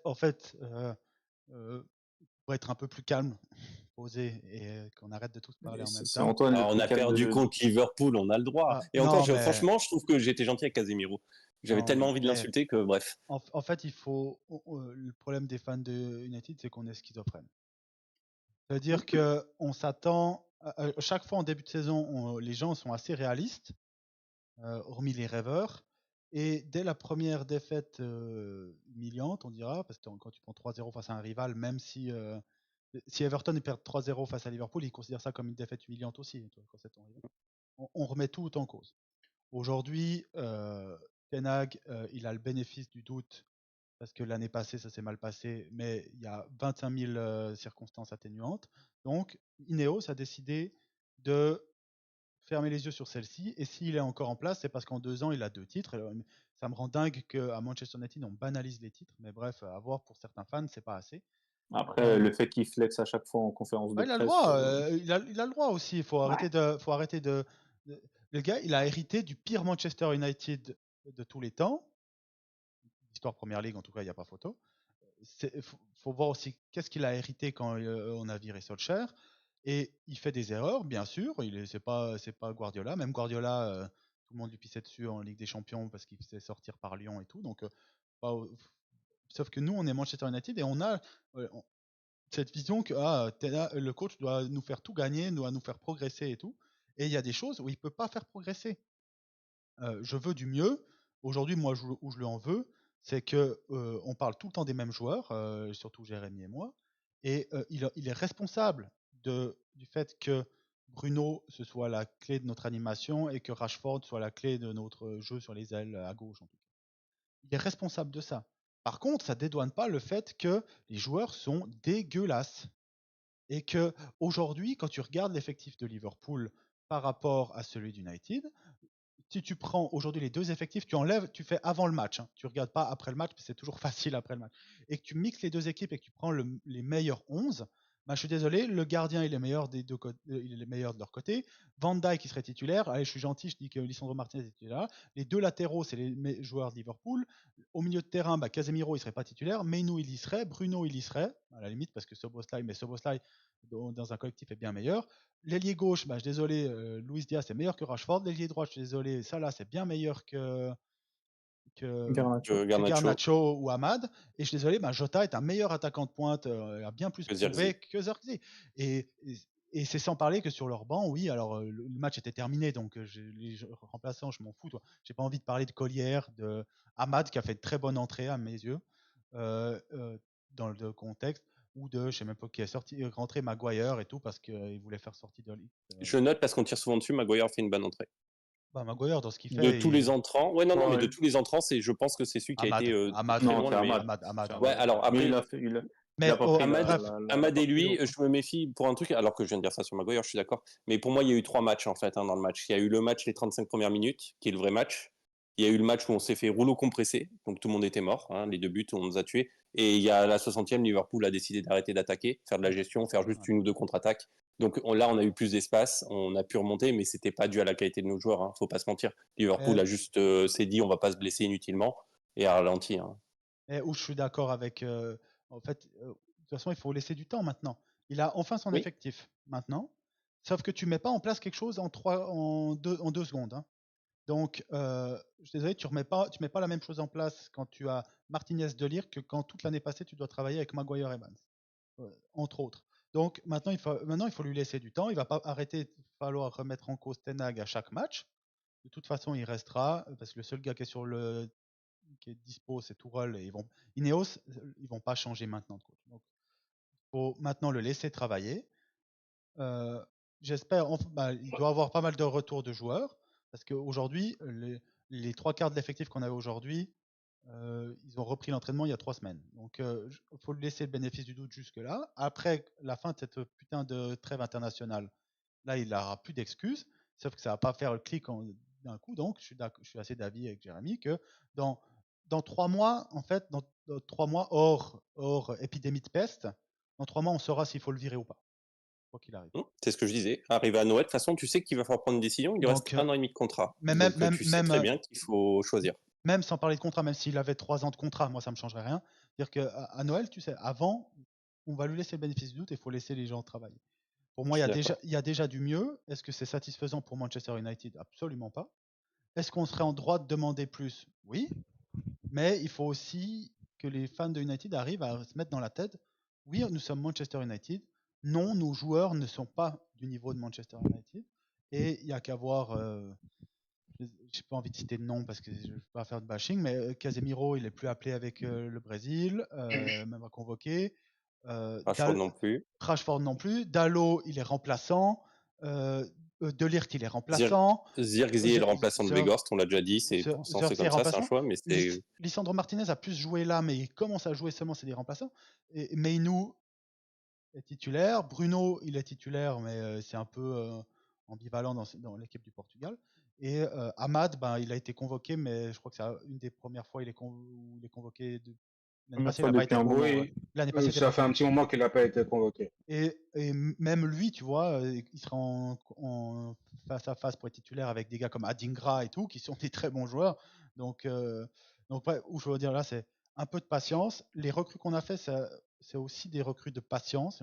Quand je vois le match de Zirkzee aujourd'hui, je me dis pas que Zirkzee est prêt à être un autre numéro 9.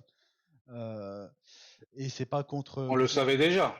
Alors oui, mais après le premier match, j'ai l'impression que Zirkzee c'était Lewandowski. Donc, non, pas du tout. On le savait déjà. Après, tout le monde s'enflamme au premier match. Ouais. Après, si je veux finir sur du positif pour ce podcast, je pense vraiment que Mazraoui, c'est une bonne pioche. Il fait pas son meilleur match aujourd'hui. J'espérais qu'il se blesse pas, lui, vraiment. Bon, j'ai eu peur quand il s'est pris le coup de genou là. Même Onana qui l'a mis. Onana, la sortie d'Onana là sur celui-là. Mais et j'ai bien aimé, c'est rare pour le dire, j'ai bien aimé les 15-20 premières minutes de Dalot.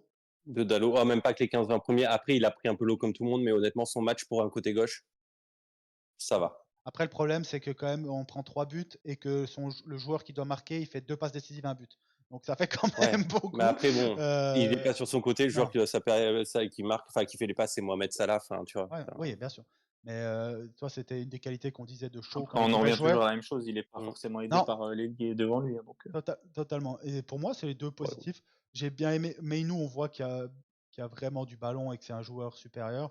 Mais il ne faut vraiment pas le cramer. Lui. Non. Et là, tu regardes le match. Pour moi, comme j'ai dit avant, il n'est pas pris rouge parce que en fait, il devait couvrir énormément. J'ai bien aimé le match de Ligt aussi. Oui, ça allait. En fait, alors, je vais le dire. Pour moi, il était meilleur que Martinez. Oui, mais je sais que De Ligt est un peu meilleur balle au pied, mais en termes de qualité de défense, j'ai pas vu de différence entre De Ligt et Maguire parce que les deux ont été bons. Mais oui, De Ligt est un peu plus à l'aise balle au pied. On joue plus haut avec De Ligt, mais sinon, c'est ce que je vois. Et puis l'entrée d'Amad, qui pour moi, oui, il avait envie au moins. Ça peut être sa saison. Envie, ouais. Je suis pas son plus grand fan, mais ça peut littéralement être sa saison à droite. Par contre, encore une fois, tu vois. Sauf si par miracle Anthony arrive à se réveiller, je ne sais quand, mais ça n'a pas l'air. Après, pour qu'il se réveille, il sera jamais plus fort que Amad. Je sais pas, mais Amad, en tout cas, oui, il me surprend parce que moi, je l'avais plutôt enterré Noël l'année passée. Aussi, il n'a pas le niveau. Non, pareil. Et au final, il est utile. Voyez pas, les gars. Après, il est quand même un peu court physiquement encore, hein. Mais il y a moyen. Il y a moyen encore qu'il travaille et que ça avance dans le bon sens. Et encore une fois, et on parlait aussi sur le groupe avant, quand on parlait du mercato. Alors de toute façon, Sancho n'aurait pas joué, mais moi j'avais dit la semaine passée que je comprends qu'on n'ait pas recruté d'ailier, mais que ça me fait extrêmement peur parce que le niveau de nos ailiers c'est vraiment faible.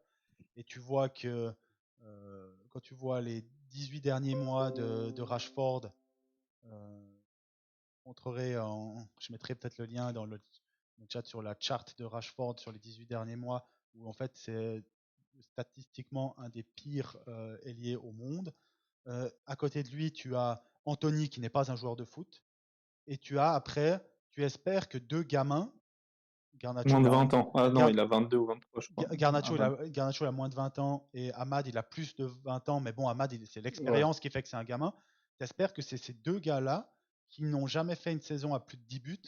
Je sais pas combien de buts il a marqué l'année passée, Garnacho, mais dans ces eaux-là, que ce soit eux qui, toi, t'es fer de lance offensif, je suis désolé, c'est risqué. Léger. Et j'aurais vraiment, je voulais vraiment Olysée, encore plus quand tu vois ses JO, bon, c'est le niveau des JO, et ses débuts au Bayern.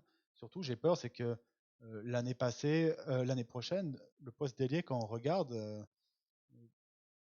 si je vous dis maintenant, vous avez carte blanche pour recruter un ailier, si c'est un transfert réaliste, hein, c'est-à-dire que tu vas pas chercher Yamal, tu vois, tu me dis ça, il n'y a pas 25 millions de gars quand même. Donc, Déjà, ils ont déjà tous Faut signé voir ce qui se passe du côté du Real avec Rodrigo. Par exemple, allez, c'est le dernier tacle à Rashford. Sur les 365 derniers jours, les joueurs qui ont le même profil statistique que Rashford, c'est Ludovic Blas, Ruben Vargas, Ernest Nuama, Iliman Ndiaye. Donc, mais bref, et Rashford qui était l'année passée, il était un poil moins bon que Garnacho, mais il n'y avait pas 3 mondes d'écart et qui était quand même meilleur que Amat. C'est pour ça que je trouve que c'est risqué de partir là-dessus. Mais on arrête avec le négatif, mais j'ai bien aimé l'entrée d'Amad. Et un petit mot pour Collier, peut-être? Parce qu'il a fait une entrée qui est léger. pas. Léger. Alors, léger physiquement, mais par contre, dans la transmission, honnêtement, et surtout les déplacements, il prend des espaces. J'ai trouvé un petit peu perdu, moi, sur le terrain. Ah ouais? Bah, Ouais. j'ai trouvé qu'il avait une connexion avec Mainou. Tu vois qu'ils ont déjà joué ensemble. J'ai trouvé que ça se sentait, mais de suite, dans le fait de se trouver. Après, tu le lances aussi. Je pense même pas qu'il s'attendait à rentrer à la mi-temps comme ça. C'était pas le plan, ça c'est sûr. Non, mais au final, on a compliqué, mais ouais, il a pas sombré, quoi. Il n'a pas été pire que Casemiro, quoi. Il a été meilleur, j'ai pas peur de le dire, il a été meilleur. Après, est-ce que ça fait pas de lui un joueur de classe mondiale? Je suis pas en train de dire faire pire, j'ai l'impression. Mais honnêtement. Et Liverpool a baissé les pieds à ce moment-là. Si on le met titulaire au début de match, est-ce qu'il. Pas à ce moment-là. Non, pas à ce moment-là. Il a démarré à la 45e et Liverpool, ils ont baissé 60-65e. Il a joué pendant 20 minutes le rouleau compresseur de Liverpool. Et honnêtement, il a fait mieux que Casemiro sur ces 20 minutes où il s'est fait compresser. Moins pire. On est plus gentil. On est plus gentil. Ouais, t'es plus gentil parce que c'est un jeune. Ouais. C'est tout. Parce qu'il a fait une remise intéressante dès le début, au bout de 7 minutes de jeu, où il a amené la première vraie action offensive, rien que ça déjà. Ce que Casemiro n'a pas fait. Après, si t'es satisfait de ça, ça peut expliquer aussi en partie. Je suis satisfait de ça pour un jeune que tu lances. Après, maintenant, si tu me demandes si c'est un mec qui a 10 ans de bouteille de première ligue, non. Mais sur un jeune que tu lances, oui. Je suis satisfait de ça. Mais bref, aussi, après, je pense qu'on peut terminer le podcast aussi là-dessus. Parce que j'aime pas, je vois en Collier un potentiel. Pas un potentiel world class, attention, mais un joueur de rotation. De rotation, ouais. Pour moi, il a plus de potentiel que quand McTominay sort des juniors. Tu vois. Mais encore une fois, il a une personnalité, en tout cas, on la voit pas tout de suite, mais tu as l'impression qu'il a quelque chose. Hein. Mais encore une fois, c'est dire que. Dans l'attitude. Et ça montre J'ai un peu plus de doute, moi. Après. Oui, mais je le vois bien être un joueur serviable. Je pense pas que ça va être un ton. Il y a aussi Dan Gore qu'on voit plus là, qui est blessé. Bon, il s'est blessé. Lui, c'était quoi, l'épaule? Sinon, c'était quoi? L'épaule. Hein. Mais à voir aussi, non, il aurait dû partir après lui. Et encore une fois, c'est-à-dire que le problème des jeunes, c'est que tu les crames. Et aujourd'hui, on peut dire tout ce qu'on veut sur Ten Hag. Vous pouvez être Ten Hag in, Ten Hag out. Vous pouvez détester Rashford, vous pouvez détester Casemiro, Bruno, qui vous voulez, Maguire, Onana et tout. Encore aujourd'hui, tu as 4 gamins qui jouent, quoi. Face à Liverpool. C'est ce que je disais. Et c'est pas leur rendre service. C'est-à-dire, alors Mainou, on s'attend à ça, mais le fait que Mainou doive être ton leader à chaque match alors qu'il a 19 ans en première ligue au milieu de terrain, c'est pas normal. Que Garnacho se doit être en ailier numéro 1, c'est pas normal. Que Collier doit jouer 45 minutes, c'est pas normal. Que tes deux gardiens en défense, c'est pas normal. Que tes deux gardiens sur ton banc, ça montre que t'as pas d'effectif, c'est pas normal. En début de saison. Mais que tu n'arrives pas à te produire d'occasion, c'est pas normal aussi. Après, moi, je suis même pas Ten Hag out. Après, je parle pas forcément de Timassa. Avant aussi, Fulham et Brighton aussi, tu ne crées pas pléthore d'occasions. Mais on avait un banc qui était tout aussi dégueulasse. Juste, on n'avait pas de gardien, mais on a un banc qui était. L'année dernière avant, l'année dernière aussi. Mais l'année dernière aussi, on est la 14e équipe en termes d'occasions créées. Oui, mais c'est lié forcément à l'effectif qui joue. Il a le cœur serré, Adama, les gars. Non, du tout, franchement. Je suis même pas Ten Hag out. C'est juste, voilà, quand on critique, qu'on analyse globalement un match, oui, on peut critiquer à la fois l'entraîneur, critiquer les joueurs, sans pour autant vouloir qu'ils partent. Je veux pas forcément que Ten Hag parte. On a décidé de le laisser en place. Moi, je veux lui laisser du temps, mais j'ai le droit aussi d'émettre des critiques sur les attentes que j'ai. Moi, j'attends mieux, c'est tout. Totalement d'accord. Vous avez encore un mot à dire? On joue contre qui le prochain match? Dans 15 jours, du coup, parce que c'est pas là, il y a la coupure. Southampton, on les joue. Si là, ça le fait pas. On les joue le samedi 14 à 13h30. C'est à Sainte-Maryse? Alors moi, avant d'attendre le coach sur ce match, je vais déjà attendre qu'il y a quand même des joueurs, à un moment donné, il va falloir revenir de blessure et arrêter de se foutre de la gueule du monde. Parce que à être blessé, Mount, ok, bon, Mount, tout va bien. Si c'est un sponsoring qu'on a fait, c'est un contrat de sponsoring et pas un contrat de jeu. Entre autres. Mount, il sera pas de retour. J'ai regardé un peu ces dernières saisons. Mount, en tout cas, sa première saison, il avait joué plus de 2000 minutes. Deuxième saison, plus de 2000 minutes. Après, ça a commencé un peu à chuter. Mais là, c'est vrai qu'avec nous, en fait, tous les jours, quand ils viennent chez nous, ça pose question. Donc, on peut aussi se poser des questions sur nos installations, sur nos préparateurs physiques, sur nos médecins, nos kinés. On les a changés cet été. On les a changés cet été, donc je sais pas d'où ça vient. Toujours taper sur les joueurs. Attention, je vais donner un deuxième nom. Et pourtant, je l'adore. Mais Højlund, c'est pareil. Commercial, aller à droite, à gauche, partout. Cette année, c'était plus soft niveau voyage. Tout le monde, et toutes les autres équipes aussi ont fait des voyages, mais il n'y a que nous. Mais cette année, en gros, Ten Hag a mis le point. Les gars, faites-moi pas comme l'année dernière à m'envoyer 2-3 heures, 6-7 heures d'avion tous les 2-3 jours. Là, on s'est un peu posé dans un camp de base, je sais plus si c'était où d'ailleurs. On n'a pas voyagé autant que ça. Donc, il y a Højlund, normalement, il y a eu une réflexion autour de ça. Il y a Højlund que j'adore, mais que j'attends aussi sur le blessure, parce que lui aussi, il est jeune. Ça tape beaucoup sur Mount. Le gars, il fait pas exprès de se blesser, les gars. Non. Au moins, lui, Shaw non plus. Shaw non plus fait pas exprès de se blesser. Mais Shaw, dès qu'il a un rhume, il joue pas. Shaw, dès qu'il a un rhume, il joue pas. Alors, Malacia aussi fait pas exprès de se blesser. Les gars, on parle pas tous en même temps. Mais sur Shaw, je te disais, quand je vois ça fait 10 ans qu'il est là. Quand je vois l'hygiène de vie de Mount et l'hygiène de vie de Shaw, je te dis qu'il y en a un, les deux font pas exprès de se blesser. Il y en a un, c'est comme si tu te dis, j'ai pas fait exprès de faire un accident, mais j'avais 2,5 grammes d'alcool dans le sang, toi. Donc, et en plus, il les a aussi, Shaw, sûrement actuellement. Donc, mais oui, Højlund, il y a une vidéo, on peut finir là-dessus, comme ça se fera du positif. Højlund, oui, il s'entraîne à part, mais il s'entraîne. Normalement, Højlund, Shaw, il avait dit après la trêve. Est-ce qu'il revient à l'entraînement ou est-ce qu'il sera fit après la trêve? Et Højlund n'a pas été convoqué. Ça fait très longtemps qu'on l'a pas vu celle-ci, parce qu'on l'a vu plutôt le contraire, où nos joueurs sont blessés, mais ils sont quand même convoqués en équipe nationale, ils peuvent jouer. Mais moi, c'est Maino qui m'inquiète. J'espère vraiment qu'il va pas va pas faire les 90 minutes 2 fois, parce que bon, je le répète, mais il revient de 3 semaines sans entraînement. Enfin, il revient de. Et surtout, ce que j'aime pas, c'est que on a une doublure pour le poste numéro 6. On a 2 joueurs, même s'il y en a un qui nous a plan B aujourd'hui. Mais on n'a personne pour remplacer Mainu, donc je suis assez d'accord. T'as le grand fantomatique Eriksen. Il est rentré aujourd'hui. Il y a une rumeur comme quoi l'Ajax voudrait l'acheter maintenant. Donc, parce que le mercato de la Hollande finit aujourd'hui. Ils ont eu du mal à. Bah, je pense pas, franchement, 5 millions, ils ont du mal à trouver 5 millions, ça va être compliqué. Peut-être en hiver, je sais pas. Non, mais au pire, tu le laisses pour 5, tu économises 15. Après... Non, mais en hiver, c'est gratos parce qu'il reste moins de 6 mois de contrat, donc c'est fini, finito. Non, il peut s'engager libre à partir du mois de juin. Mais il restera chez nous. On finit là-dessus, les gars. Donc, on se retrouve sur la semaine prochaine pour faire le bilan peut-être de l'effectif / mercato. D'ici là, je vous souhaite une bonne semaine. Digérez bien, restez bien loin de vos proches fans de Liverpool.